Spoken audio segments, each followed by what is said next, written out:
My name is Tommy G, and you might be wondering how I got here. Initially, I took a road trip to Memphis where I was going to be working with a nonprofit called We Fight Monsters to cover a story on human trafficking. But my friend at the nonprofit, Ben Owen, said, well, if you're going to be coming to Memphis, you might as well meet my friend Johnny Carter. He does undercover drug busts here. So of course I give Johnny a call, and like any true pal would, he invited me to a raid. You see, Johnny happens to be the director for West Tennessee Drug Task Force, so he has the pull to actually invite me to a raid where we'd also be meeting up with members of Memphis SWAT and other law enforcement agencies. Seeing as I've spent much of my career on YouTube covering the criminal side of the coin, I thought this would be an interesting opportunity to interview law enforcement and hear their story. And growing up as a bit of a pothead and rebel in high school, I've always had a little suspicion about police and authority, partly because I had trouble accepting that someone with a badge had the power to send me to jail for reefer, and partly because I was probably paranoid in my smoke-filled car. But as I've gotten older and lived in more sketchy neighborhoods, I've come to realize that good and accountable law enforcement is essential to a safe community. So in this episode, we get to witness a raid, I get to ask law enforcement all the sorts of questions you might also want to ask, and towards the end, good old Johnny has to draw his gun, but more on that later. This, folks, is inside an undercover drug bust. Let's get into it.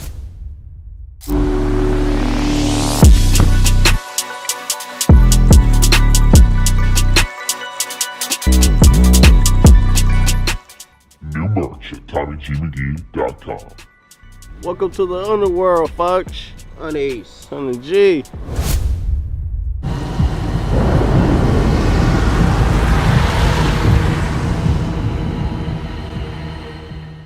6 a.m. in Memphis, Tennessee. We're gonna be taking an inside look into the world of drugs at an angle that we've never seen it before. Usually on the channel, we're the ones interviewing the guy that's selling it, buying it, and this time we're gonna be interviewing the side that's raiding it. So I think we're gonna learn a lot. It's raining a bit here in Memphis, so I asked Johnny, are we still going in? Johnny said we're like the post office. It's rain or shine, they're gonna visit you. So, what's up, brother? Hey, what's going on, man? Good to meet you. How are you? You guys get nervous for stuff like this? If that vehicle shows up to your house, you know you're Oh yeah, you know, there's no question. And how many overall men do you think will make this breach? So there'll be one SWAT team that'll make the breach. Then once the SWAT team secures the house, everybody's in cuffs, they've checked it, they'll do a secondary check. Then the search will start. Do you get nervous before stuff like this? Doing it for 26 years, I still get nervous every day. And do we know what we're hitting this guy for? Fentanyl. How much we talking? Ounces. How much can I make off an ounce of fentanyl? It's about $20 a button. A button's about 1/10 of a gram. About $5,600. It's a never-ending battle. It's a game of whack-a-mole. You knock one down and two more pop up. What was the timeline of when you feel like fentanyl really entered Memphis? As soon as the states and the government cracked down on prescription opioids, you had Big Pharma. They introduced the opioid pain meds, they introduced the pain scale, and they made pain a right in the hospital, and doctors were giving it like it's the best thing since sliced bread. And then you had addicts that got addicted to it. It's crazy hearing law enforcement acknowledge that Big Pharma is the root of a lot of the drug addiction issues in America, yet when you look at things, not one executive has ever served prison time, and all these small dealers are getting busted. It speaks to a growing frustration with Americans that the white-collar criminals can get away with anything and get rich, and the little guys get 10, 15, 20 plus years. And then everybody cracked down on it. They did away with it. They're not prescribing it as openly as they used to. And cartels, they pay attention to what's going on and they adjust. They're a business. They're all about money.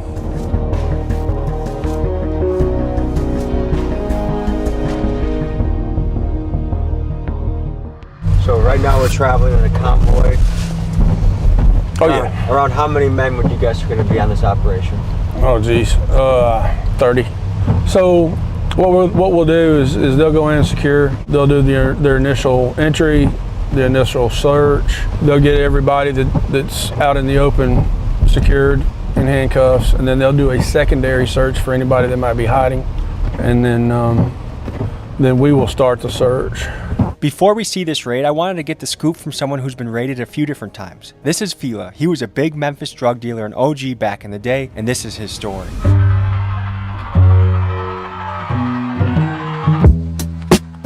I had this trap house over on Macklemore, and every night it was a f***ing party there, 7 days a week. It was coke, it was crack, it was seed, man, plenty of money, everything. I loved it. So one night I was inside my bedroom and I know the music up front be loud and everybody be partying, but I was fucking tired. I just had to get some rest. And I woke up in the middle of the night and it was fucking quiet and I'm like, so I get up and I walk out. My front door, the raw end door was wide open. Next thing I know, when I turn my back, bam! The cops. So they take me to the door and I look out on the porch and everybody that was in my house was handcuffed and laying face down on the ground.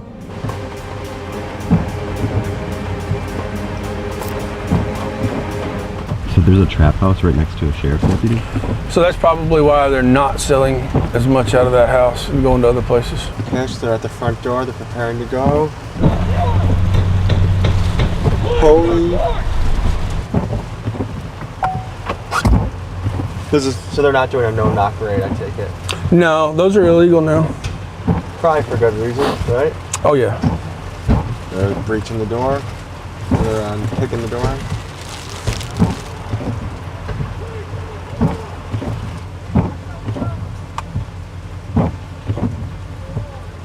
So he's not complying, or is he coming out?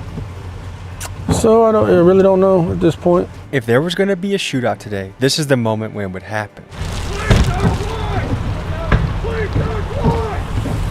For a tense minute, there was a standoff in which all guns were aimed at the house. Thankfully, the suspects decided to surrender peacefully, and after that, the SWAT team conducted their search. So this is actually a female that's our main target.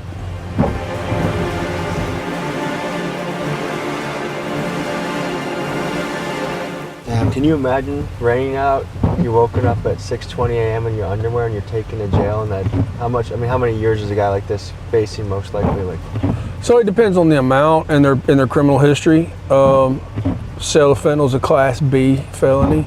They should get the maximum amount of time that it carries. Fentanyl is like playing Russian roulette. You don't know if you gonna hit this shit and you gonna die or not.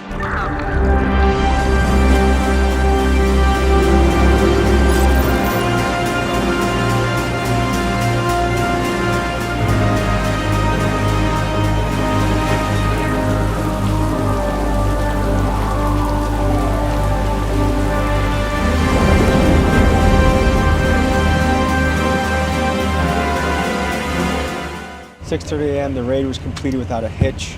Now the rest of the house is being searched. These people were wanted for selling fentanyl. I guess we've been doing this job covering the underworld long enough that I can say I've never met anyone that I would consider evil. I meet people that make really bad decisions. But you gotta draw a line in the sand, like, is someone that sells a large quantity of fentanyl, are they evil? Or just a good person making bad choices? Like, what level of sympathy or grace do you give to somebody like that? It's easy from an outsider, like, oh, the guy just selling drugs to pay his rent. Like, I don't think it's right, but I get it. Okay, that's one level. Another is, she just sold a dose that killed my brother. Like, now it's personal. Like, how many bodies are attached to this fentanyl game? And then, you know, when everything is said and done, how much of this just has to do with poverty and rough situations? We were at a Texas prison recently, and not one of those guys came from an upper middle class home with two parents in the household. Like, show of hands, who would say they grew up in poverty? Show of hands, how many of you had your father in your life growing up as a kid? How many of you didn't?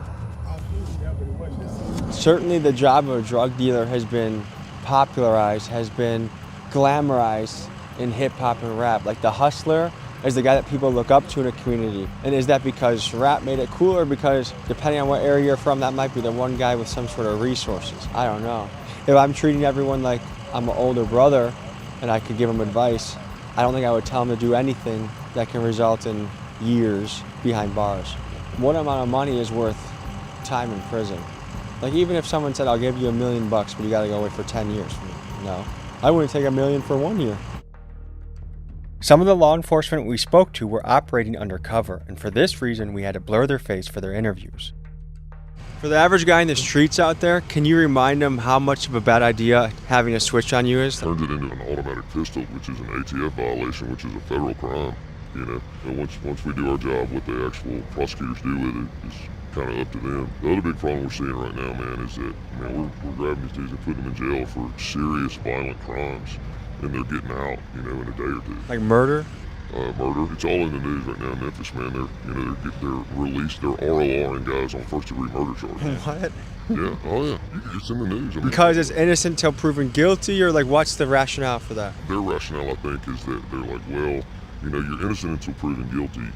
And then they're like, well, this person they arrested doesn't have a job, and they live at home with their mother, or whatever. And I understand a little bit of that. I can empathize a little bit, but when it's a violent felony, bro, and the other thing is, you're right, it is innocent to proven guilty, but law enforcement, I've been doing this for 18 years, man, and law enforcement, in my opinion, we don't put charges like aggravated assault, aggravated robbery, murder. We don't put those charges on people just with a little bit of evidence to make it probable, right? Probable cause. We don't do that. It is hard evidence, man, because I don't want to, even if we have doubt, we're not going to arrest somebody on a charge like that unless we're firmly convinced that they committed that crime. The repercussions of even just being charged and arrested, and maybe even being released later and found that you're innocent of it, like that can follow somebody for the rest of their life. Right now, the people I'm most afraid of are typically like the 15-year-olds. This is Steve Mulroy, the district attorney of Shelby County. He and his team of 110 prosecutors set the tone for how crime is fought in Memphis, the most dangerous city in America. Some in the city praise him for things like increasing funding for the homeless and ending the illegal practice of 48-hour holds of suspects without probable cause. But others, including some of the cops we spoke to, thought he was soft on crime and deserved blame for some of the lawlessness in the city. This is what he had to say.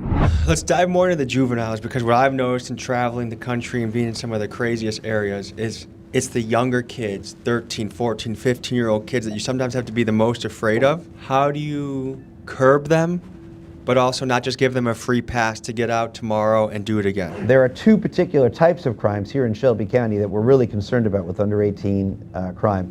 One is car break-ins and the other is car thefts. One of the things we're doing to address that problem is we've set up in our office something called the CARS unit in our juvenile court team. And the idea is that the goal is to try to intervene early on where these under 18, but these kids are committing a nonviolent car break-in or a nonviolent car theft.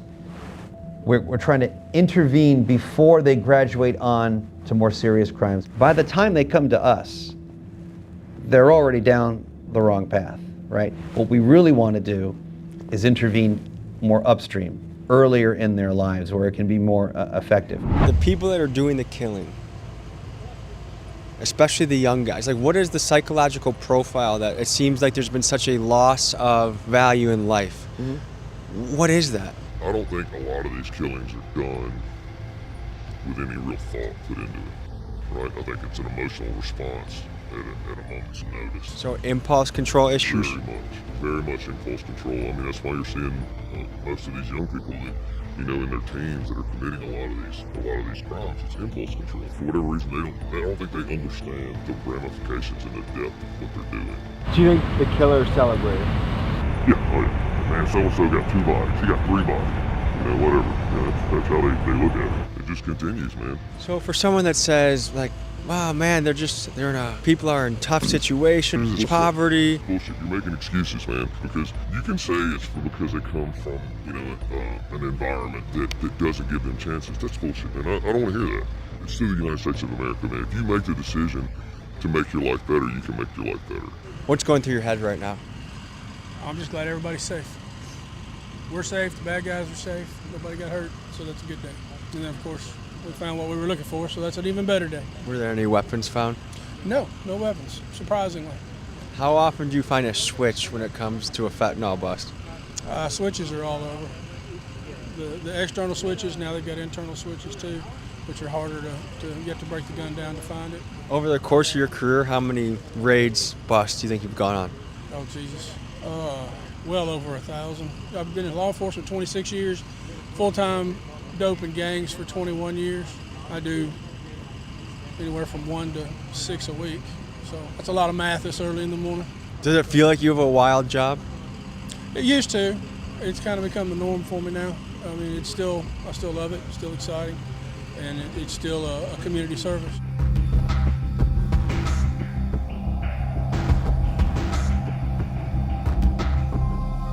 How rough is this immediate area that we're in right now? If it wasn't raining, we'd have heard 10 gunshots. So rain almost helped the operation? Rain helped keep us safe, absolutely. There wasn't any lookouts, there wasn't anybody out. So we're going to go ahead and process the evidence, count the money, do some field tests on the narcotics that we seized, and start the process that nobody wants, and that's the paperwork. All right, guys, we'll see you at headquarters.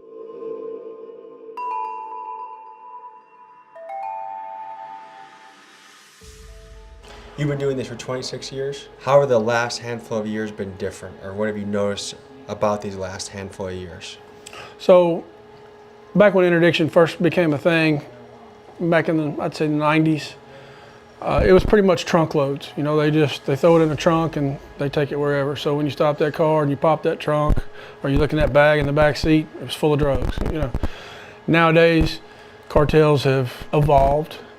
They hire people specifically to try to find ways to hide the drugs. Now, do Memphis gangs come in contact with the cartels? Sure, yeah, absolutely. Do you think the Vice Lords, the Crips, the GDs, that they are doing in some way business with cartels? Sure, absolutely. Everybody is, if you think about it. I mean, even the end user is indirectly doing business with the cartel. How has the game changed in the last couple of years? Oh, it's constantly evolving. I mean, every day you wake up is something new.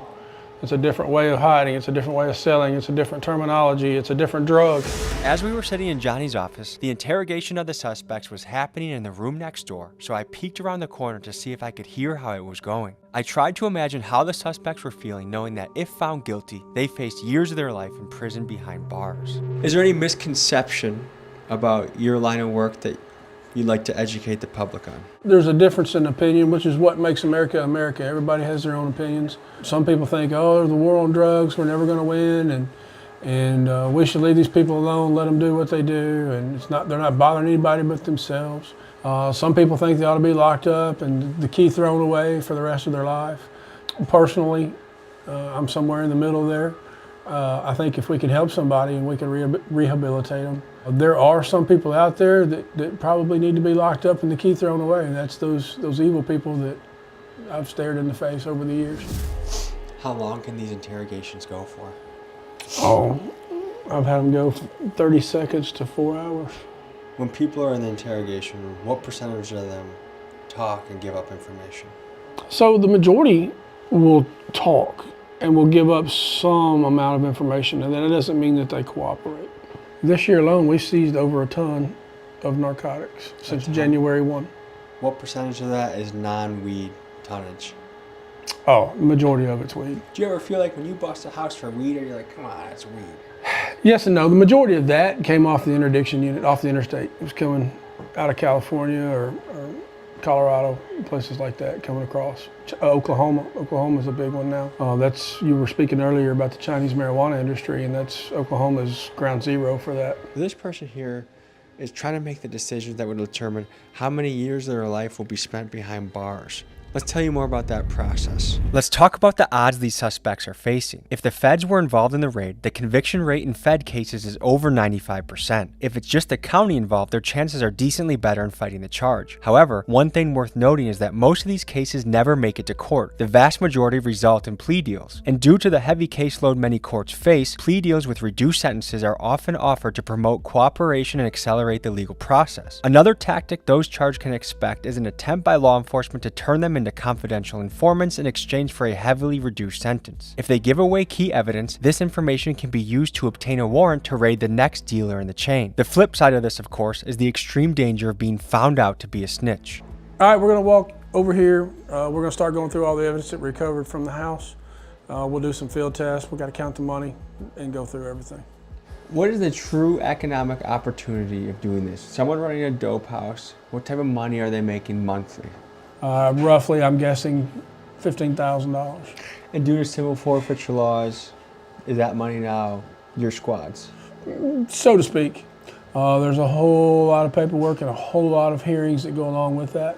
We can't just take your money. We can't just say, oh, it's drug money, let's take it. Civil forfeiture is the highly controversial practice in which law enforcement can seize the property of someone suspected of a crime. But the thing is, the suspect doesn't even need to be officially charged with the crime for the property to be taken. The most commonly seized assets include cars, cash, guns, and in some cases even the house of the suspect. Once approved by the courts, the police are then allowed to keep or sell these assets, and many agencies, including Johnny's, fund themselves through this method. And to give perspective on how much this happens, the federal government has pocketed nearly $69 billion through civil forfeiture in the last 20 years. Proponents of this practice maintain that this is a way to keep criminal organizations from getting too powerful by hampering their resources, while opponents of civil forfeiture think this is essentially allowing law enforcement to commit legalized theft and is therefore a major violation of civil rights. Here's my lawyer's take on the subject. One, the police can come in and take things that they don't know where they came from. Are they fruits of crime? Were they bought with illicit proceeds? Or are they merely someone's actual stuff and cash? And there's been terrible instances where, imagine, the kid is selling marijuana out of his bedroom, small amounts, but the government will come after the parents and go after their car or even their house in some circumstances and say, well, it was used in maintaining a drug place, and so we're going to seize that asset. We see this a lot with people who don't trust banks. Imagine someone who's just trying to gather a bunch of money and go do something, buy a piece of property, buy a car, maybe save for their own house or their kids' college education. So they're squirreling away money, under their mattress essentially. And police come in for some related or unrelated reason, and they grab all that money. What's that average citizen going to do against all the government agents and all their lawyers and all the bureaucracy that's built up to take those assets? I'm curious to hear in the comments what your take on civil forfeiture is. In your professional opinion, what is the quality of the herb, the marijuana that we have on the table right now? Probably pretty good. Smells more like medicinal. Could I offer my professional opinion? Sure.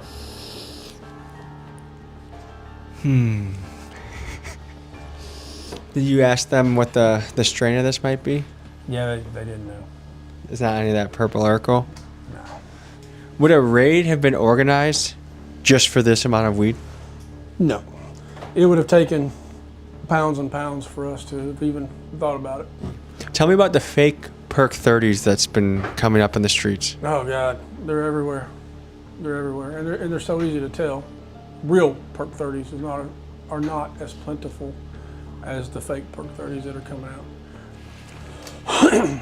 So we'll double count all this, but these are in $1,000 stacks. So if they're all correct, that's 2, 3, 4, 5. Just this one stack right here is going to be $8 grand.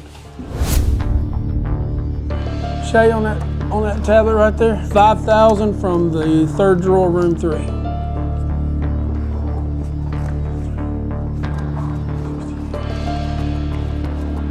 So there's another 1,300 from the bedroom drawer. Red tote in the closet, $8 grand. $1,000 bundles, 8 $1,000 bundles. What's your guess over there, guys? 18,000. I'm gonna go with 16.7. 18,121. I wanted a taste of what undercover work was like, so Johnny took us to an area with sketchy motels that was known for being a crime hotspot. Driving around in Johnny's car that looked like the Fedmobile, we would soon find out that the locals were not happy to see us. So when you're navigating the hotspot, what are you thinking? What's going through your head? Well, I mean, you're looking for what's out of the ordinary. So you have this crew walking over here. Something looks like it's happening. Something's going on. So she leaned in the window. She disappeared. Either he could have sold to her and she's going up to use, or he's buying and she went up to get the product. Is this a circumstance where the ant leads to the queen? Yeah, I mean, you take it as far as you can. Our goal is to move up. So we get the user with, 1/10 of a gram or 1/4 gram or 1/2 gram. We flip them to their dealer. We get them, we flip them to their supplier, to their mid-level supplier. So it's a game of dominoes in a way. It is. See, that's occupied. There's a guy in the driver's seat backed in right there. He's not going into the hotel. He's been approached at least by one street person. She could have bought from him a while ago. Went maybe put it up in a room for later, who knows. Have you had any close calls doing undercover work? Yeah, I've had a few. Went through a neighborhood. Lady was walking through through the hood and waved me down, so I stopped. And she tried to sell me some crack, 2 different ways.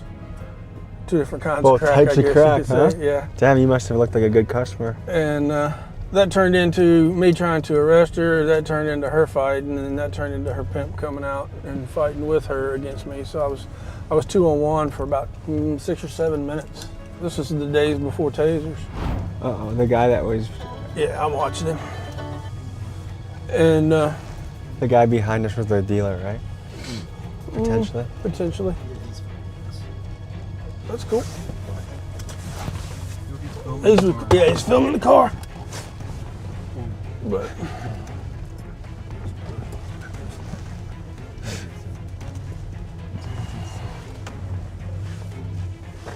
this sketchy potential criminal reverse Uno'd us. You see, instead of Johnny pursuing him, he began pursuing us in an aggressive manner. Folks, in the shadowy underworld, the laws of the jungle apply, and territory can be fought over fiercely, and apparently we were not welcome here. Oh, he's heating up. oh, he'll be fine. He's trying to get up on the director of drug task force car. Let's see if he follows me in here. If he does, yeah, I didn't think he was. You gonna call the boys on him? No, I was fixing to stop him. Is he still sitting there? Oh yeah, he's moving on now. Yeah, I was a little concerned about getting boxed in. That's why. That's the kind of stuff right there. I mean, that's in every neighborhood. Like you come into a neighborhood, you're not known in that neighborhood. You're not welcome in that neighborhood. They're going to be coming up on you. They're going to stop you. They're going to want to know what you're doing there, and that's the part of the undercover risk. Man, this is a job that puts hair on your chest, huh? Yeah. Yeah, I tried doing it for 23 years. Absolute pleasure. Yep. Thank My you, man. pleasure. Thank you. Folks, stay in school. Don't do drugs, except for the ones that he can't find. We'll see you guys next week. Peace.